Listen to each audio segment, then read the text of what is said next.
Nasa substation na ng Philippine Coast Guard sa Talisay, Batangas ang mga equipment na gagamitin sa pagsisid sa Taal Lake kung saan itinapon ang mga labi ng ilan missing sabongeros. Inaasang darating na rin doon anumang oras sa mga otoridad na mangasiwa sa search and retrieval operations. May unang balita si Ian Cruz. Mayat maya ang Seaborne Patrol ng Philippine Coast Guard sa Taal Lake. Sa lawang ito raw itinapon ang katawan ng mga nawawalang sabongero base sa pahayag ng whistleblower na si Julie Patidongan o alias Totoy. Ayon sa PCG rito, handa na sila sakaling iutos na ang pagsisid sa Taal Lake.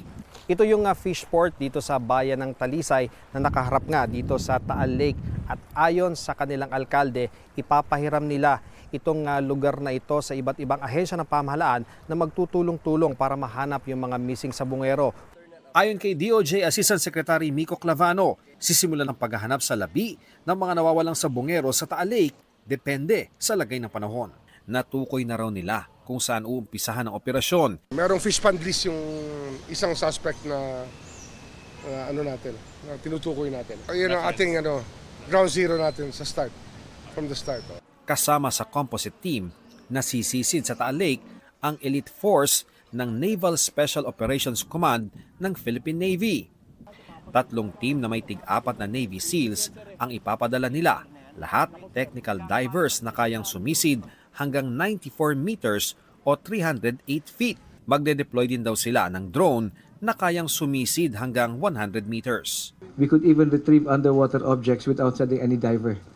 But unless it's quite complicated like yung mga nangyari sa mga lumubog na mga barko, napapasukin mo sa loob na mahirapan ang drone, lalo kung may tethered ang drone mo, then we have to send out divers. But again, on situation like this, the last option will be the diver. Makakasama rin sa composite team ang Mines and Geosciences Bureau ng DNR. Hindi birong hamon ito dahil ang Taal Lake may lawak na 234 square kilometers.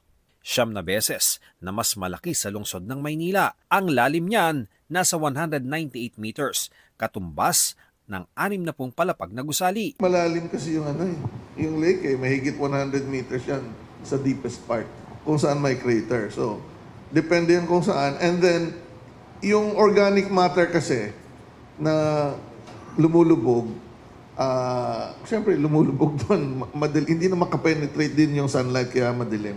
Dagdag na hamon pa ang patuloy na pag-aalboroto ngayon ng Bulkang Taal.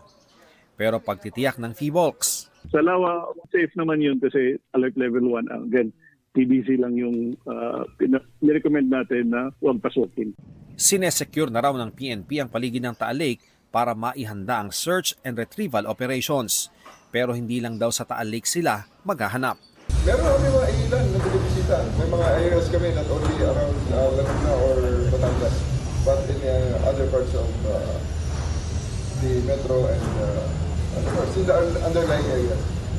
Saka na namin ididila. Sakaling wala raw ma-recover na labi mula sa lawa, sabi ni DOJ Assistant Secretary Mico Clavano na hindi nito maapektuhan ng kaso. Anya, hindi raw absolutely necessary na mahanap ang katawan ng biktima para patunayan ang krimen ng pagpatay. Bukod kay Patidongan, isa pang posibleng testigo ang nagpadala raw ng filler kay National Police Commission Vice Chairman Rafael Calinisan para maglahad din umano ng nalalaman sa kaso ng mga missing sabongero. Mukhang malalim yung gustong lumapit mukhang malalim. So let's see. Sana nga matuloy. Very interesting yung story, in fact, yung umabot sa aking feeler. Inaasahang makatutulong ito kung tugma sa mga naunang sinabi ni Patidongan. Malupit yung sustansya niya. Mahalaga, syempre. Anyone who builds on the story of another, anyone who corroborates, I think builds on the credibility of that witness. Bukas naman ang pulisya na makipagtulungan sa investigasyon ang ilan sa 15 pulis na idinawit ni Patidongan at nasa restrictive custody. That's one of the directions that we can take. If some of them will volunteer to be state witnesses or they've decided to. But even without that, we can solve this case even without the cooperation of the suspect. Lieutenant Colonel ang pinakamataas na ranggo sa 15 pulis. Pero sabi ng NAPOLCOM, ayoko magsalita ng tapos na Lieutenant Colonel lang kasi sa karera, simula pa lang ito eh. At let's just say, kung ikaw naman ang nag-iimbestiga dito, mapapaisip ka eh, dun lang ba ang level na yan? Di ba kaya meron pang mga involved dyan? Patuloy na nananawagan ng Justice Department sa iba pang sangkot at pinangalanan sa kaso na makipagtulungan. There are other people who are actively getting in touch with the DOJ now who want to clear their names or who wish to cooperate. Ito ang unang balita. Ian Cruz para sa GMA Integrated News. Igan, mauna ka sa mga balita, mag-subscribe na sa GMA Integrated News sa YouTube para sa iba't ibang ulat sa ating bansa.